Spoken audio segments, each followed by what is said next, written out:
Assalamu alaikum warahmatullahi wabarakatuh, everybody. I hope you're having a wonderful Saturday. We have a great show lined up for you. Of course, had to start out the show with a little bad news. Marcel Theo Hall, better known as Bismarck, he passed away last night, unfortunately. And, we're going to talk about that on tomorrow's show for our potluck. But we have, ironically, a young man that's going to be coming on here who really epitomizes one of Bid's songs, The Vapors, which is really about, having a dream and not getting discouraged and just going for your dream. He's a very young man, but this young man has aspired and has inspired, if you will, others. But he has this whole idea about being a professional golfer. Now, you're in the Muslim community. We don't really talk about being professional golfers, doctors, lawyers, engineers, software, all that type of stuff. But you know what? This guy is an entrepreneur of a different type, especially in the sports world. We talk about basketball and things like that, and even Muslims in football. But we don't enough talk about these young Muslims that are doing things in golf. Here's a guy that's been a high elite level golfer from high school all the way into college at Winthrop University, and then he went to another school, and he's built his case.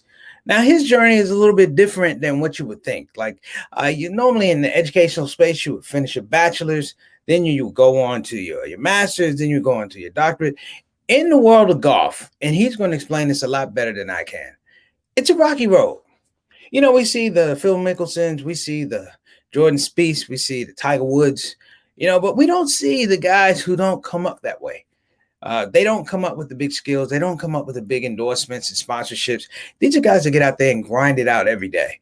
And he's decided at a very young age that he is going to aspire for this. So this show is a little bit, it's beautiful in the fact that we have this young man on here, and he's going to talk to us about his journey and what he's trying to do. Now, I'm going to tell you right up front, we have some technical difficulties. This happens. This is live, not live TV, but live streaming, same thing. We're going to have him on the show just talking a little about what that journey is about, and really beginning to talk to him about, hey, man, is there any way possible you can expand and fill in the blanks for us exactly what your struggle is? And also, I'm going to ask for us as an audience, can we help him? Can we lend something to his journey outside of, a couple bucks here and there? But how can we make it about Zak Butt getting out here, brothers and sisters, and living a dream and showing us. A long time ago when I was a little kid, we never thought this was going to be a Tiger Woods. We idolized Lee Elder and we idolized Calvin Pete. And we would hit things with sticks that were white, thinking we were golfing. We were not golfing. But every once in a while, you have somebody that aspires for a little bit more. And this young man is coming out of our community. So we're going to go ahead and get him on. He's just texting right now. He's going to get on. Let's go ahead. If you don't mind, we're going to start the show. Sultana, I hope you don't mind. Let's roll through.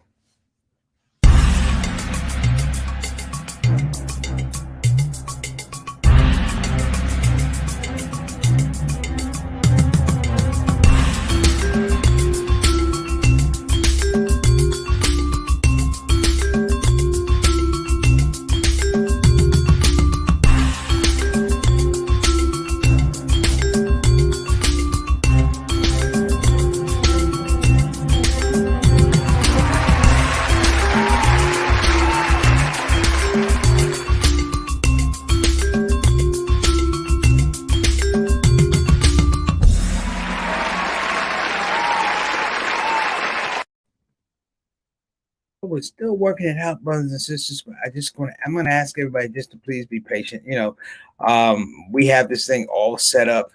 In fact, if you don't mind, we're gonna take a quick pause for the cause as he's coming on here. I think we have him rolling in here finally, inshallah. But everybody sit quiet while we work out the technical difficulties. We will be right back. Give us a moment, please.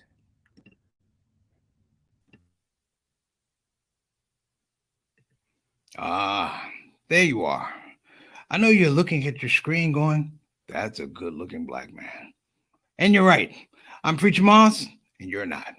Today I want to talk about Olive Branch Muslim Family Services, better known as the people who help people. And I need you to help the people who help people so they can continue to, you guess it, help people. Get it? Got it? Good. Olive Branch Muslim Family Services. Action you can see, compassion you can feel. Graphic now. All right. Well, brothers and sisters, we have Brother Zach on the line. We have him on speakerphone. Sometimes it happens like that. I just did not want to waste the opportunity of having this young man talk to us and share his journey. I remember my brother Rick actually introduced me to the idea of golf way back when. And what was great about Rick was, he was so enthusiastic that we were really happy as kids. We really couldn't afford the fees and, of course, the equipment. We had to rent everything.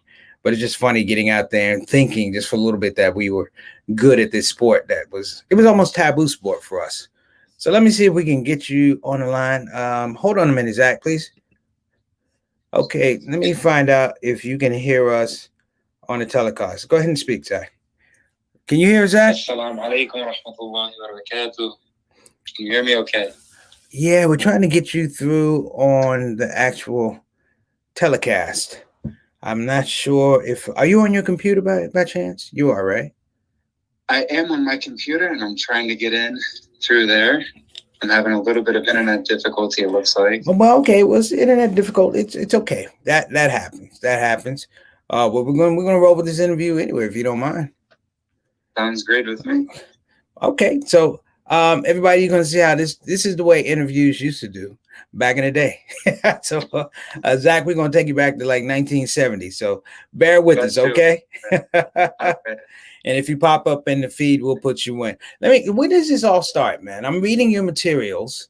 It says that 3 years old, you have this fascination with golf. Absolutely. So it all starts with my father. My father moved to the United States when he was 18, and he knew nothing about the game of golf, nothing about it.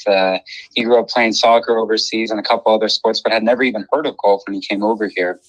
And when he got over, he was introduced to it by some coworkers, and he sort of fell in love with it. The idea of hitting a still ball with a stick. I mean, that seems easy enough, right? Mm-hmm. So his passion grew a little bit, and then obviously my sister was born before me, and then I came into the picture. And when I was 3-4 years old, I noticed that he would watch it on TV very, very frequently, and I sort of was interested. It kind of piqued my interest a little bit. So I remember sitting on his lap a little bit here and there, watching what was on the television at the time. And remind you, this is the time when Tiger Woods is dominating the game, so this couldn't have been a much better time for me to kind of get into the game. Right. And I was really attracted to it, what I saw on TV. I wanted to go do it so badly. And there was a nearby driving range to our house where we were living at the time in Scottsdale, Arizona. And I started going out there with him after school in the evenings, and I really, really liked it. I remember when I first went to the driving range there with him, they gave me a full-length club, and I'm 3-4 years old, so I'm holding it. It's almost as tall as me, if not taller. So I'm standing there trying to use that. And ever since then, the rest is history. I mean, my love for it is still as strong, if not stronger, to this very day, almost 20 years later now. Let me ask you this. 3 years old, a lot of kids are not thinking about golf. How were you received, like in elementary school, junior high school, particularly elementary school? You didn't necessarily have organized sports. You know what I mean? Absolutely. And that's the unique thing about golf is it's an individualized sport. You're your own coach. You're your own teammate. You have nobody there with you. And as a student in elementary school, kindergarten, preschool, I was always very, very individualized. I did not like working in a team setting. I didn't like group, like work or any sort of group project. I'm still kind of that way today, but I'm getting a little bit more collaborative in my older days now. But that individualized aspect of me has always kind of been there. And I really, really had a competitive edge ingrained in me from a very young age. I always wanted to be the first one in line. I always wanted to be the first one finished with an assignment. I always wanted to be the first outside, the first back inside. And that really, really carried over into golf. I really noticed that I liked being on my own out there. I had nobody to rely on. It was just me, my golf ball, and my golf club. That was it. Now, I mean, golf is an expensive sport. Even back in the day, I mean, was that a challenge, financial challenge? I mean, we're going to talk about your journey right now, your challenges right now to become a professional golfer. Not a professional golfer, I mean, but a professional golfer on the golf tour, right? Because it's not a cheap sport. I've had friends who play golf And they used to say it's like they really enjoyed it, but it was an issue about equipment, availability of courses. One of my neighborhood friends, his name was Billy Smith. He played for the local high school team, but Billy was always, having to, uh, I guess, grind and put together money to get course fees and things like that. Man, was that an issue, or is something you considered moving along the way? Like you knew this was going to be a reality? At a young age, obviously, that wasn't on my mind. I just wanted to go to the golf course and play as many holes as I can. But I did notice when I got to my teenage years, there was a little bit of a difference between, because I grew up playing soccer as well alongside golf until about 15, 16 years old. And when you have soccer fields, basketball courts, tennis courts, these are places that you can kind of show up at and engage in the activity and the sport. With golf, once you have the equipment, you still have to pay beyond that. You have to pay for greens fees at these courses. And there's just, there's so many, they nickel and dime you, it seems like, the golf industry. So I realized that, and that was an issue at times, but it never stopped me from wanting to continue playing, because I loved the game so much and what it did for me as a child. And I remember joining from a very young age. I became a member of the First Tee organization at the time when we were living in Dallas, Texas. Okay. And one of their missions and philosophies is to make the game affordable for children of many different socioeconomic backgrounds, regardless of their racial background, any part of their background. Anybody was welcome to the golf scene. And I remember when I joined that program and that the facility down there in Dallas, Texas, they were extremely welcoming, and they allowed me access to golf courses at a very reasonable rate. And I knew that they weren't the only ones trying to make golf more affordable. So I like the strides that have been made by many programs across the nation, not just the First Tee, but there definitely still is a stark difference between the prices of golf compared to the prices of competing and participating in other sports. Okay. Zach, we're going to do something special. We're going to make sure that our community gets to know you a little bit. This is called the Shout Out Show. And we like to give our fans, not our fans, our family, if you will, a little shout out and let them get comfortable with you. We change up the format because we make sure that you're introduced appropriately. I call them the stars of the building. In fact, anyone who's coming on the show for the first time, we appreciate you. Our guest today is Zachariah Butt, budding golf professional. We're going to talk about that whole aspect of golf, the culture, what's driving him, what's his end goal, how can we help. We're going to go through all of those things. Zach, if you don't mind, if I could just introduce the family for a little bit, we're going to keep this rolling. Is that okay with you? Absolutely, Prisha. Okay, well, like I said, if you're coming on the show for the first time, hey, jump in the comment section. We got a heck of a guest on here today. Click the subscribe button, click the notification button, like button. I don't know who it is. Somebody's blessing us. You had 169 subscriptions. Somebody's trying to get us to 170 before Jesus comes back. I talked about that the last show. So we are moving the needle, if you will. And so let me give some shout outs because they've been patient. They know that we have some technical difficulties. God bless them, man. They're very patient. Let me introduce you to the SOS Shout Out Show family. First up, we got Sister Ree. Zach and Sister Ree is the show dietitian and craft services director, making sure that the subject matter is healthy and nutritious for the audience. Sister Ree, we appreciate you coming on. Thank you so much. Glad you're back from Miami. Next up, we got Sister Ika coming all the way from Depok, Indonesia. Make sure that you, brothers and sisters, that we send out our duas to Sister Ika's family. They've been stricken potentially with COVID. Make dua for her son and her sister as they recover. COVID in Indonesia has been serious and it's become an epicenter. So pray for all of those people out in Indonesia. Sister Ika, stay strong. That's all we can say. Stay strong. All right, next up. Altaf Rashid, better known as Mr. 6 o'clock, straight up, straight down, always on the show. What's going on with Mike? Altaf, he is the Canadian ambassador to the Shout Out Show. And he makes sure that we have good quality on both sides of the border. A heck of a guy, man. A bastion of consistency. We appreciate him. Altaf wa alaikum assalam wa rahmatullahi wa barakatuh. Thank you so much for coming on the show. Next up. Now Altaf, Zach, this is my little brother. He's Johnny Thomas. Johnny L. Thomas, better known as JT. Now, you may not believe this, and this may be good comic fodder for you, but my brother and I actually go out and we would go golfing in the city of Milwaukee. So just imagine two black guys in the city of Milwaukee hitting golf balls. I was introduced to the idea of golf early. I wasn't good. My brother Rick down here tried it in DC. And when I worked in Long Beach, we had a guy who worked there. His name was John Henderson. We called him Hindu. He was a golf fanatic. And my brother JT, he was a pretty solid golfer too, man. So it's nice he's on the show. Little Ock, he says, "Oh, how often did you take golf lessons?" See, they're already asking questions, Zach. How often did you take golf lessons? That is a great question. Again, this goes back to when to be so individualized. I was so resistant and stubborn to the idea of taking golf lessons from a really young age. My father encouraged me to, but I was always so adamant, nobody knows my golf swing better than me. But as you get older, you grow, you start hitting the ball a little bit further, and the game starts to evolve and change over time. So it's always best to have kind of an observant eye watching your swing and your progression. So when I was about 16, 17 years old, when I was getting ready to transfer from high school to college there at that level, it's best to have a coach then. So I started to work with an instructor kind of part-time there. So, and as today, I still take golf lessons from an instructor here and there when I needed a kind of a watching eye. I was the same way with I was the same way with tennis, as a matter of fact. I had to straighten out my tennis stroke by the time I got to be 16, 17. So we played, but we didn't play the way we were supposed to. we played bets on our tennis. I'm not gonna lie, we played bets on our golf too, brother. Won a few, lost a few. We also want to give a shout out to our consulting producers, Miss Tona Whitfield out of New Jersey.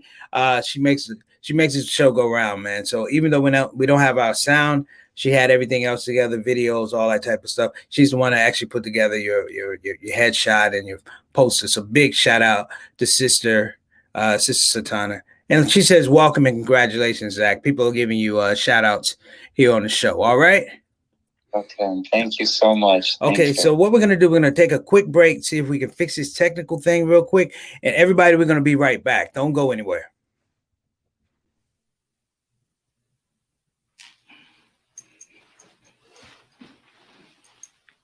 Yo, assalamu alaikum. I'm Preacher Moss, comedian extraordinaire, but I like to add a new title to my name. I'm Professor Preacher Moss. You know why? Because I just graduated. Wait a minute. Let me get this out of here. This is it. Okay. I'm Professor Preacher Moss, and it's come through the courtesy and the blessing of the Muhammad Ali Scholarship, which came through Bayan Islamic Graduate School. Now, listen, I know a lot of you people are thinking, can I do it? Yes, you can do it. This is the part where I'm supposed to say, it's easy. It's not easy. Listen, if it was easy to get this degree, Trump would be a mufti. I digress. Listen, though, for you brothers and sisters that are interested, go to bayanonline.org, and you could be like me. Put yourself in the picture for Islamic education. Wait a minute, there's a picture right there. Sound like them, everybody. Take care. Preach them off. All right, everybody, and we're back. Sister Reed says, welcome to the show, Zach. So thank you. Zach is multitasking. He's trying to hit a 9-iron and get some good internet. You always say either go to the library or find a gas station. Try and find that. Well, why are you doing that, man? Let me ask this question. The idea of when you go into college, right? Were you heavily recruited, or I know what Winthrop is in Rock Hill, South Carolina. I performed there a couple of times. When you were making the choice to go there, does it really matter if it's a big school when you're going to play golf, or is it more things like the cream rises to the top?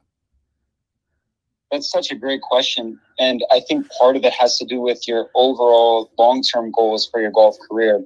If you're looking to terminate your golf career upon completing a collegiate golf career, then why not strive for the highest level of competitive collegiate golf? But if you have more of a long-term view, like I kind of had going into college, I wanted a competitive school, but at the same time, I wanted a school where I know I'd be able to play and get competitive experience under my belt. that would prepare me for a time like this where I'm trying to pursue my professional dreams and desires here. Okay. Well, let me ask you this. Like in the NBA, they now have the G League. They used to have the D League. They have the G League. Does golf have something akin to that? Because you now have kids that are come out of high school that would normally go into college and play 1 year. Now they have the G League, which is a developmental league where they play for 1 year and they can still be drafted the following year or go directly into the professional ranks. Does golf have something like that, or is it more a hierarchy type of thing where you have to complete levels to get to Q school?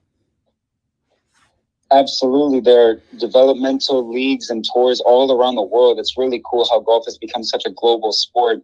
So within American soil, we have what's known as the Corn Ferry Tour, which is kind of the direct stepping stone to the PGA Tour. And that's currently I'm trying to prepare for. I've got qualifying school coming up here.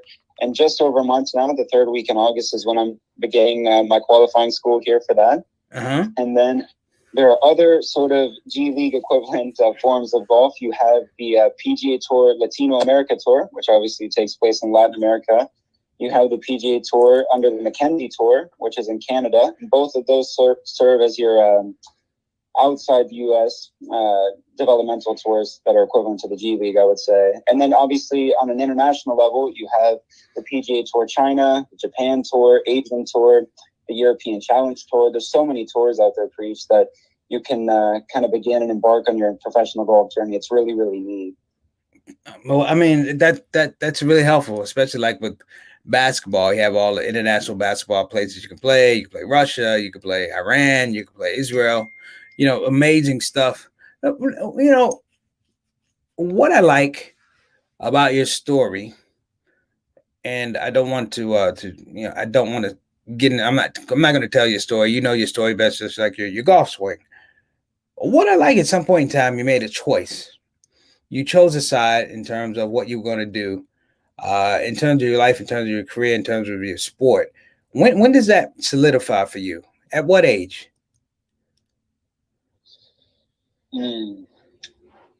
Or was it a thing? Or was it a thing you say one day? You say, "Wait a minute, I'm good at this. I could be really good at this." It's not even, you don't realize this so much in competition as much as you do when you're in the deep, dark depths of training. When you're in those moments, you're constantly questioning yourself, can I do this? Can I do this? And you just keep your nose on the grindstone, and then one day it sort of clicks. Something clicks, whether it's mentally, physically in the golf game, or a little combination of both. And you're like, you know what? Maybe I can do this. And then you go out there and you put it into play in competition, and then you see it come into fruition in competition, and you're like, wow, okay, maybe I really can do this. So those kind of preconceptions that you have early on where you're like, you know what, I don't think I can do this, but I'm just going to keep practicing in hopes, you never know. But then when something actually does manifest and come into play like that, you're like, wow, maybe I do have a solid chance at this. Let's do this. And so I wouldn't attribute it to one particular day in time, kind of an accumulation, like I was saying, of different training weeks, the different traveling to tournaments. It's all just sort of an accumulation of stuff. And you find the joy in it kind of when you're looking back in hindsight a little bit. You're like, wow, I really do enjoy this, and I can see myself growing and progressing, and this is what I want to do. But can you speak to the aspect of joy? I think that's an overlooked concept. Like the joy. I'm a professional comedian. Sometimes people don't really understand what the joy is. And Sure. Is it a joy, just exuberance that I'm good at this? Is it a joy of the fact that the challenge is going to make you better overall? Maybe it reaches into other aspects of your life. Sometimes the joy is just in the privilege of being able to play, the gratitude of being able to play. I mean, it could be any of those or none of those. How do you see that? What is your case with that? Sometimes when I have asked myself in the past, do I really enjoy the game? And the best way for me to answer that is on the days and performances where it doesn't go as planned. It can really go haywire sometimes on the golf course. And after that, you have to ask yourself and look in the mirror, do I still want to get back out there tomorrow and get back after it and get back to work and prepare for the next tournament? And thankfully, alhamdulillah, like ever since I've started playing, it's been that way ever since. I mean, if I have a poor tournament performance, I always want to get back up the next day and get right back to work and prepare for the next event. That's never changed about me. And that's not a way I would define joy, but that is my sense of joy that I feel towards the sport. I find my joy in getting back out there and seeing myself improve again and again and again after time and time again.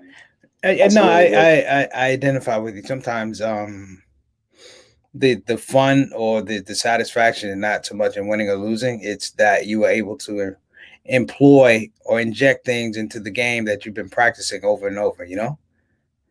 Absolutely. There's a great quote. I think I said it before. I love this quote from Bruce Lee. He does not fear the man that does 1 million things. He fears the man that does one thing a million times. Yeah, absolutely. I think we got you on the spot here. All right, let's get you in. I think we got Zach in. Uh-oh. Speak too soon. Hold on a minute, Zach. I'm going to take you off here. Sure.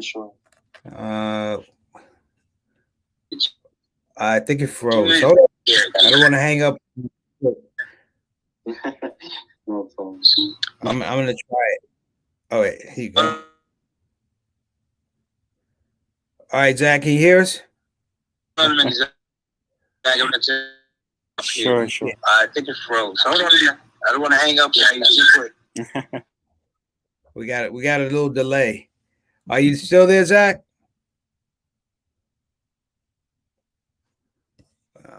Okay.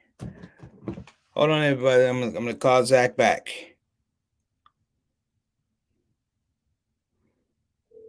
No problem.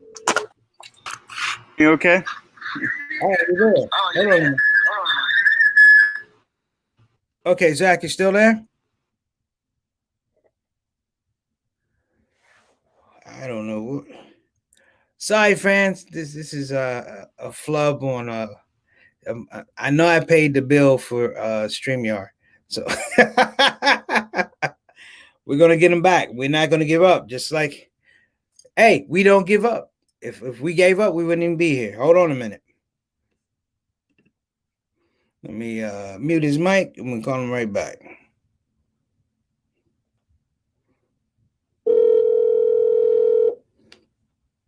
I'm still here. All right, Zach. We got you, brother. We got you, man. We are not gonna give up, brother. Like I said, Absolutely. you know, this is nothing. This is just unexpected. We deal with things that are unexpected, and inshallah, we get blessed to come out here with some skills. You know, we've been talking about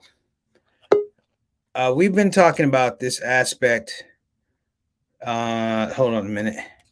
Hey, we need to connect there.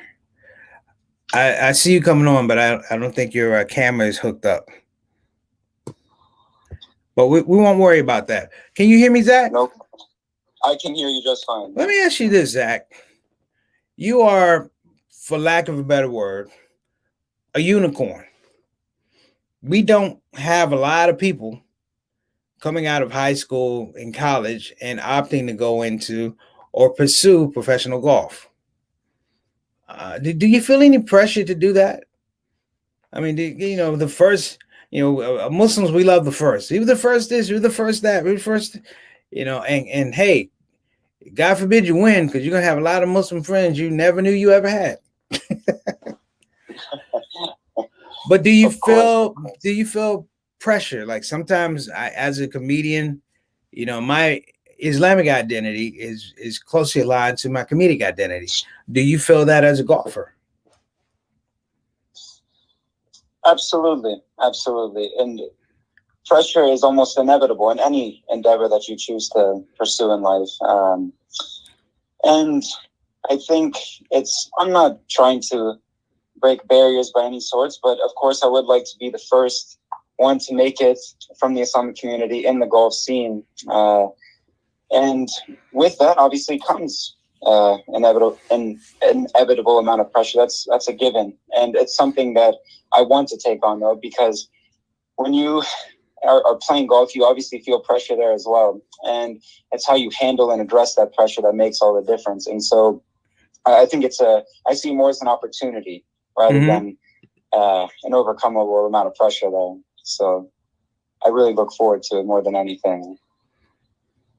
I think, I really, I respect this a lot because, it's in a way it's traditional for everybody else, but it seems like for our community, it's non-traditional. And I think it's non-traditional because sometimes we just don't want to step out of that box. You know what I mean? Sure. If it hasn't been done on down the line, then don't do it. And I what I would like to tell everybody, for myself is like I appreciate the fact that you're willing to take a risk. This is not easy. This whole thing of Q school and stuff, people don't understand, man. You spend a lot of nights on the road, a lot of hotels, a lot of driving ranges, a lot of golf classes, not golf classes, but definitely golf courses, tournaments. It's not like the Masters. You know what I mean? You got to work up to that. Of course, yeah. And with any endeavor that you choose to chase and pursue, I mean, you have to take on the risks, the long nights, early mornings, and that's where you find that joy in doing it. That's where you'll really start to learn whether or not you enjoy it and can find that joy factor 100% there. Well, our community here on the ShOUT Show, we want to help you. Sister man, Zawi, amazing director and teacher of media and film, connected us. And I said, this is an important story. This is a milestone we don't want to overlook. And while we might be having some technical difficulties, we're going to bring you back for sure. But I think the other thing, how can we help? How can we help? Sister Sultana, I'm sure this young man has a Cash App or a Zelle or something. And I'm going to ask everybody watching, if you don't mind, throw a couple bucks because okay, I think we got some feedback here. I think I'm going to take that out. Okay. Man, because Q school is not easy. You know what I mean? Getting to Q school is not easy. Everybody knows that getting to school, period, is difficult. Okay, wait a minute. I think we got them. Hold on, brothers and sisters. Don't go crazy. It could happen. Hold on a minute, Zach. All right.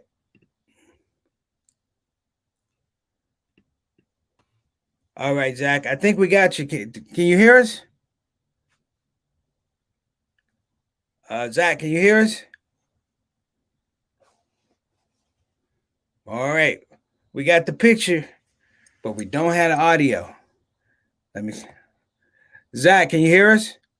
I can hear you just fine through the phone still, though. You know what? Just leave it up. We got your picture, man. We're gonna leave your picture up, and we're gonna let this interview roll, man.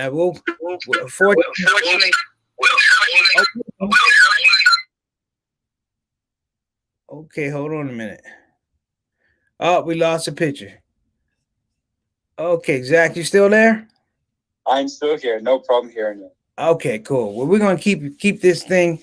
Sultana is giving it the thumbs up, the technical thumbs up. We all say Alhamdulillah for getting you back on. Exactly. But listen, how can we help you? Duas are up, things like that. You have our support. I'm working to introduce this idea. Have already introduced this idea to people in the community.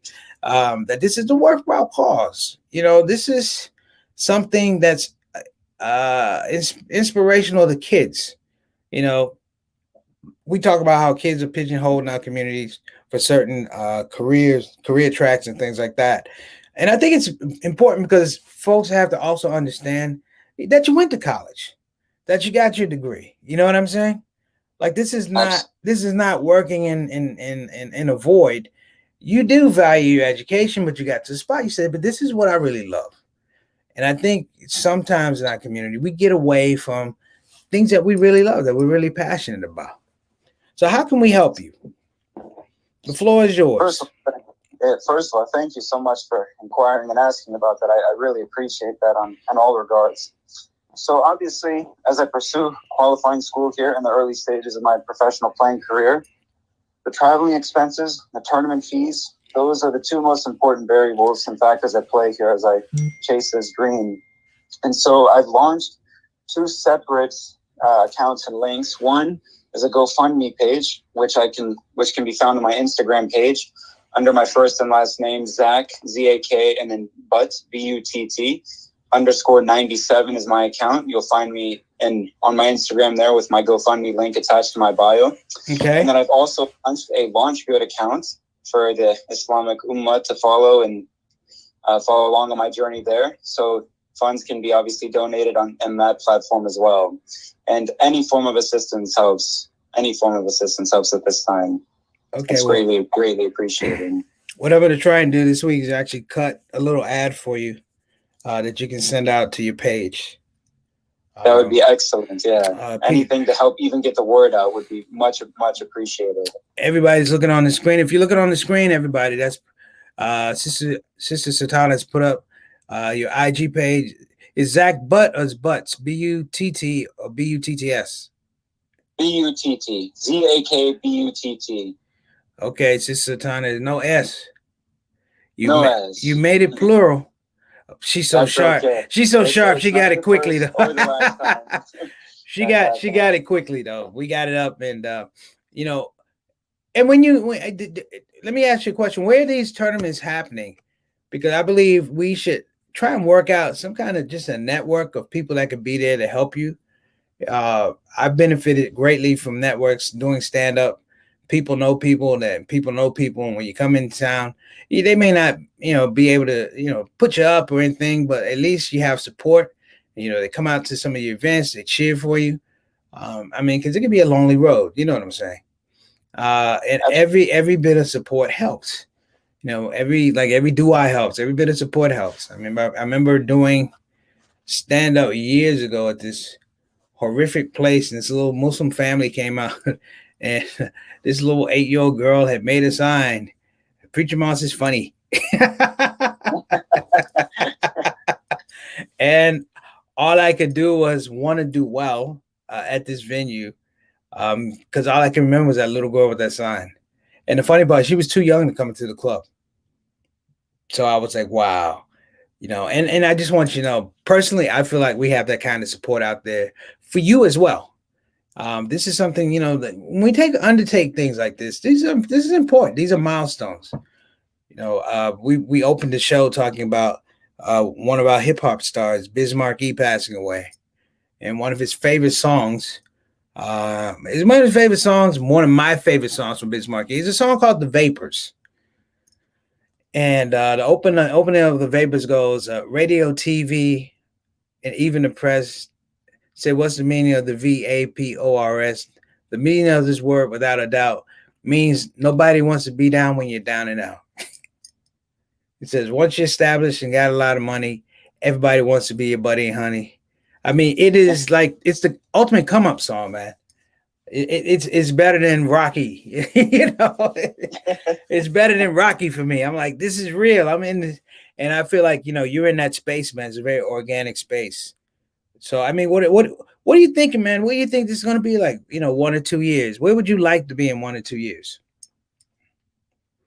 So my tournaments for the next year are going to be centralized along the East Coast of the U.S. That's where I'm going to focus my efforts here the next year. Mm-hmm. Playing on developmental tours, kind of the equivalents of the G League that we were talking about earlier. Mm-hmm. And then with qualifying school coming up here in the fall, that'll be centralized along the East Coast as well. I'll focus my efforts there. And then inshallah that I make it through the stages there, then hopefully the doors will be open to compete on a nationwide level beyond there.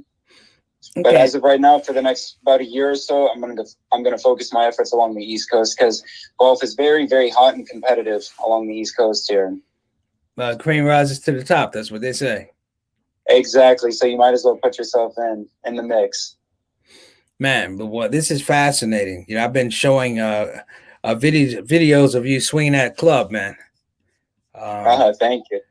And so, if there's a young person out there who's thinking about golfing, what's the Zak Butt argument for get out there and try?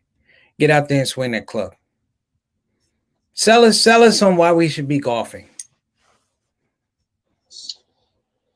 It's one of the most brilliant ideas to take up the game, because it's going to teach you a lot about life in general and as a whole.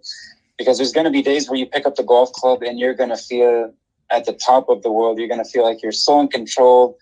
Every part of your golf game is feeling good. You're hitting the shots right on target. You're making every putt, hitting the drives in the fairway. Mm-hmm. And then all of a sudden you're going to come back out the next day and it's going to be a total 180. The ball is going to go sideways. You're not making any putts. And it's going to teach you not just patience, but that not everything's going to go the way you want. And you have the decision to react as to how you want and what you think the best way to react is. And that's going to make it or break it for you. Because if you decide to react poorly, it may take longer for you to come back and play as you once were, where you felt on top of that world. If you're able to react to those little challenges that arise, then odds are you'll be back to where you want to be sooner than you thought.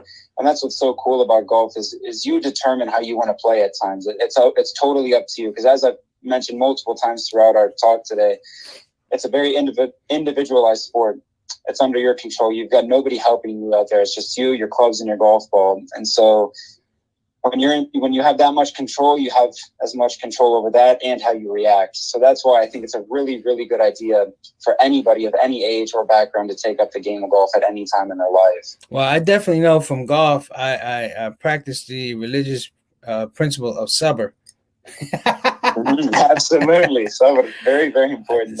For those that know, the other term for sabr in golf means bring a lot of balls because you're going to lose a bunch of them. That too. Yeah, you'll learn in life to become prepared very quickly. Always be prepared. That's amazing, man. So, hey, Zach, any do you have any brothers and sisters coming up behind you trying to play golf, or you're it? This is it. On my mother and father's side of the family, no, not even any professional athletes, let alone professional golfers. No athletes. Had a few athletes on both sides of the family try to play a little competitive sport here and there, but this is the first of the first to try and pursue this crazy dream of mine. And so I'm both honored. I'm nervous, of course, but I'm also more than anything excited to see what Allah subhanahu wa ta'ala has in store for me. I'm very, very excited. I mean, but like they say, brother, man plans, God's already planned. So don't even worry about it. Anything that we can do, let us know. We'd love to have you back on the show. Absolutely. I'll be back very, very soon. And keep us updated, man. Maybe you could check in with us maybe once a month or twice a month, and maybe we could just do a feature on you. What's going on? If we can get this technical piece worked out, we can 1 or 2 minutes with Zach on a golf trail and begin to chronicle what this journey is. Well, I sometimes I regret that I didn't really chronicle some of the stuff I went through as a comic, because there were great stories and great challenges. But you're in a space now with social media and GoPro and all that type of stuff. I'm sure you're probably going to do that on Instagram. But you have some fans here on the ShOUT Show. So I would love to definitely reach out and see if we can make that happen. Absolutely. I'll be back very, very soon. I cannot wait to keep in touch with everybody who's following, and you as well, Preach. Thank you so much. Oh, and also you have a brother Kareem. Yes, sir. Assalamu alaikum, brother Kareem. And Sister Satana has reminded me in the most kindest of ways that we actually have a golf team at the W.D. Muhammad High School in Atlanta. And they're like a championship golf team, high school team. So I would love to figure out how to get you down there with Imam Suleiman and get with some of those young brothers about their swing and talking to them, because I'm going to tell you, out of the old heads, none of us could talk to them about golf. A few of them can, but you're a guy you're in the thick of it. And we're riding around with you. Our aspirations are with you to be successful in this particular endeavor that you've chosen. So while you're on the East Coast, I just want you to know that you have a golf home in Atlanta. Absolutely. I love Atlanta. The golf scene there is beautiful. I cannot wait to get back there and compete and hopefully become involved a little bit with this team that you've spoken of. That sounds very, very exciting. So we want to make sure that we don't overlook. Satana said brothers and sisters. Yeah, it's brothers and sisters. I said brothers, so let me correct myself. They have brothers and sisters that play golf. That's brilliant. I love to hear that. That's so great to hear, honestly. And for the people that don't know, black people like to play golf. Just so you know, my uncle Charles was a golf fanatic. The only problem I ever had with him was when he wanted me to be the caddy, and he cussed me like I was a new sailor. But golf is competitive, even around here. Man, not my uncle, but my cousin Goldie and my cousin Fred. We actually went down to Myrtle Beach and played for the whole week. And I'm telling you, this is as a fact. I'm not great, but I enjoyed the week because it was like it's a culture thing. It's a the thing with golf. Most people don't know is even though it's an individual sport, it has its own really, really unique culture. Oh, absolutely. You can spot a golfer from anywhere just about these days. And especially the Myrtle Beach scene. Yeah, you brought up there's a golf course every single time you turn your head, golf course over here, over there. Absolutely. So it's definitely, it makes up some cities in some parts of the nation. It's really cool how it's sprouted across the world. And we have a question. What is your favorite golf course? What is my favorite golf course? Yes, sir. That is a very difficult question to answer. And don't be like the one I went on. No. Those aren't even some of my favorite. You forget those ones. You just remember the victory more than the course. Right. But I won't name a particular course from this area because I don't have one. But all of the golf courses in Hilton Head, South Carolina, are my favorite by far. When I go down there, I could be playing some of the worst golf in my life, but the moment I step in Hilton Head, my golf game just turns into magic somehow. I don't know why. I can't put my finger on it as to why, but I love the Hilton Head Island, South Carolina golf scene. It's my all-time favorite by far. Let me ask you a question. What's your most difficult stroke to hit? Ooh. You know, the game has evolved a lot over time, golf. It used to be a game of finesse and who could just kind of outwit and outsmart other opponents. And now it's the bomber sport, the athlete sport, who can hit the ball the farthest and the straightest, and obviously still shoot the lowest scores to win. Sure. I would say as I've grown a little bit over time, keeping the driver consistent off the tee box is a little bit difficult at times. It's tough to keep it consistent. Some weeks I'm really on and I'm not missing a fairway. Some other weeks the timing could be ever so slightly off because I do have a bit of a higher swing speed now. Mm-hmm. When it's ever slightly off that timing, it can become a little bit difficult to reel back in. But thankfully, I've got enough training under my belt to know how to get it back a little bit quicker than I used to. So if there's one part of my game that I want to continue working to improve on, it'd be the driving for sure. Okay. I mean, how about your wedges, your in-between game, your mid game? Oh, the wedges, I could sit here and talk all day on the podcast for each about wedges. I love the wedge game so much. It's a form of artistry. It really is. I love practicing with my wedges. I really do. It's my favorite thing to practice. I love creating shots from horrible lies, from good lies, from the sand, from really thick rough, from really tight lies on the fairway. I just love manufacturing and creating new shots that some of my competitors may not even see. I just love coming up with them and being able to execute them. I'd say it's the strongest part of my game. It really is. I would agree that the artistry lies with the wedge. I used to watch stuff that Tiger Woods did, and I'm like, that's amazing. Just to be that creative. Absolutely. And like I said, and I salute, like I said, some of the people we grew up watching, my age, we grew up with the Lee Elders and the Calvin Peets, Sure. Those were our heroes, and a couple other folks, but Lee Elder, Calvin Pete, and it was interesting because they were championing things much bigger than a golf game. Like just for them to get to where they were was just an amazing thing, just to play some of the places that they played. Yeah, because sports can be extremely segregated. Golf was one of the last ones to kind of desegregate. And so, and that's a good point you bring up there. It's obviously not segregated still today, but you still get that little weird feeling at times throughout the country at different golf courses. There's been times where I feel like I haven't fit in, and you still get that vibe. And I'm not the only one who's felt this. Of course, other non-Caucasian golfers that show up at golf courses still get that vibe out there, and it's still noticeable. But with that said, the barriers are still coming down, and it's great to see, especially some of the professionals that have taken down those doors and those barriers on the professional golf scene that carry a little bit of weight with their name. It's really, really cool to see how it's transpiring over time here. Well, I'm going to tell you, man, before we end this interview, I pray to Allah subhanahu wa ta'ala, man, that one day we turn on the TV and we see Zak Butt #1 on the leaderboard, my brother. Inshallah. Thank you so much. You have a friend in the shout out show.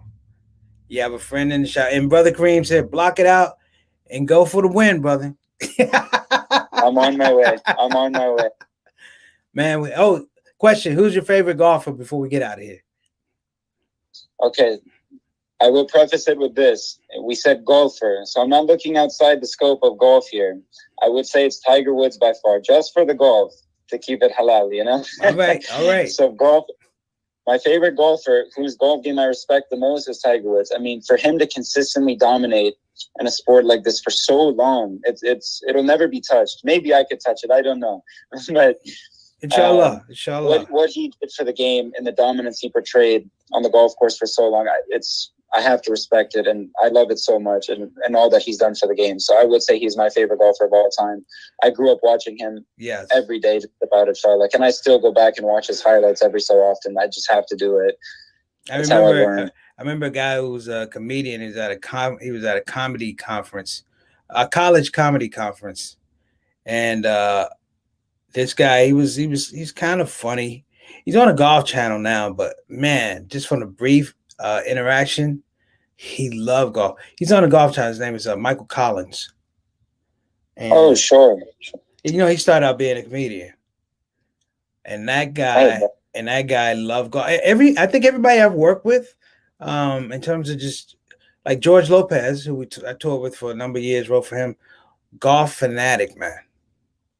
Oh yeah, I remember. You know, there was a tournament.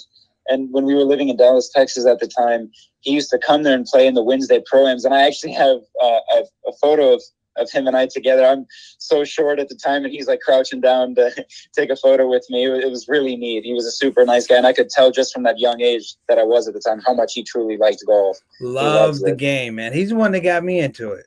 I remember we were working in Las Vegas.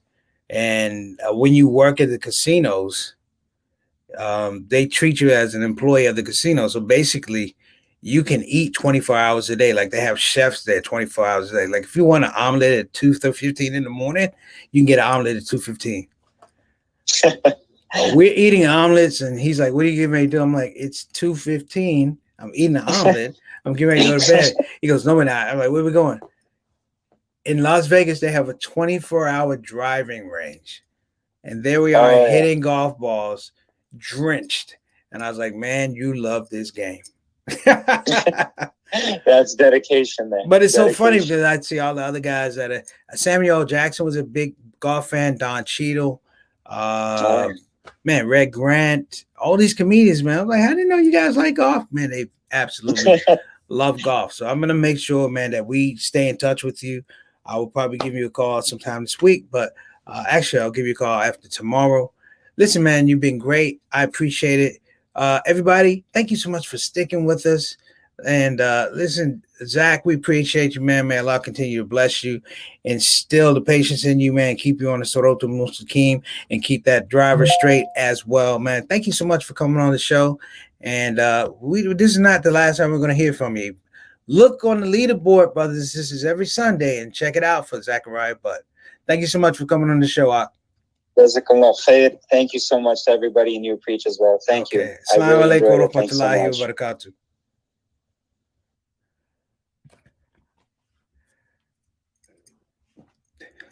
So that's our show. We have some other comments. Kareem, you're rolling, brother. You see, regardless, he was a champion. That is Tiger Woods. Yeah, you're right. Tiger Woods is my man. Tiger Woods. That's the only reason we tuned in for golf. I'm like, yo, black folk weren't watching golf. Sorry, Tiger Woods was winning. At least we turned in on a Sunday to see if he was winning. That's what it was, man.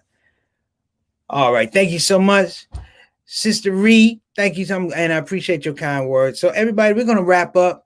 I apologize again for the technical stuff. Sometimes it happens like that, you know.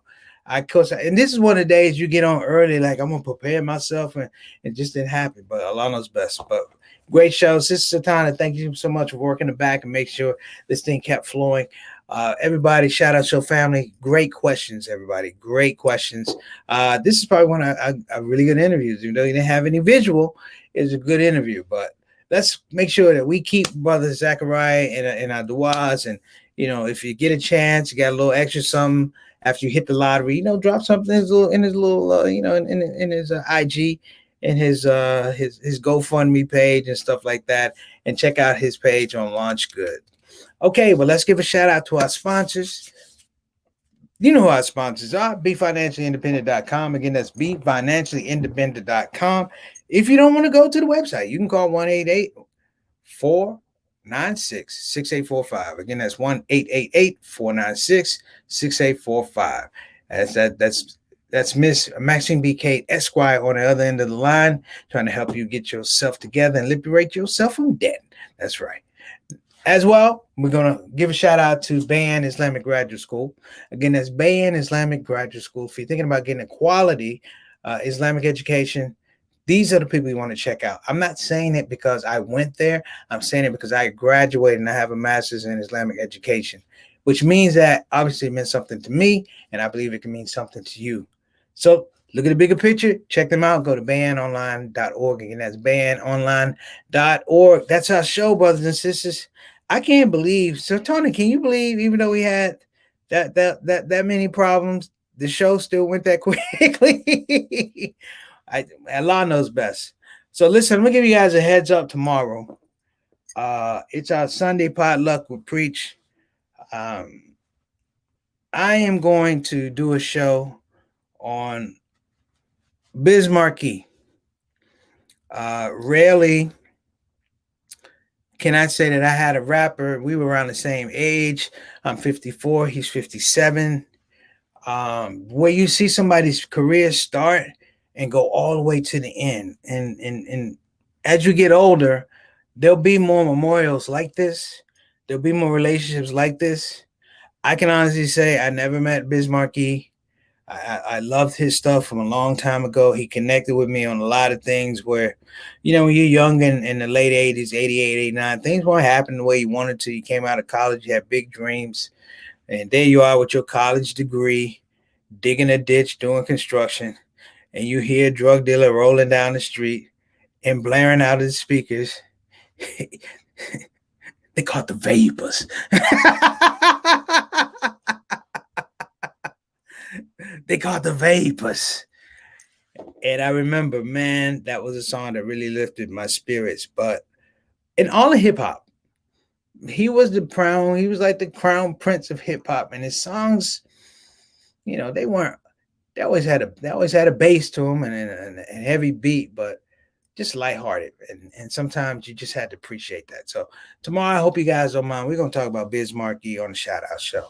Listen, that's our show. You guys have been amazing. Thank you so much for your patience. Remember, this episode was Following a Dream with golfer Zak Butt. Go to his IG, it's Zak Butt, ZAKBUTT_97. 97. I hope that 97 is his golf score. No, I'm just kidding. Well, listen, you guys been great. You've been patient. I got to get out of here. Assalamu alaikum warahmatullahi wabarakatuh. See you later.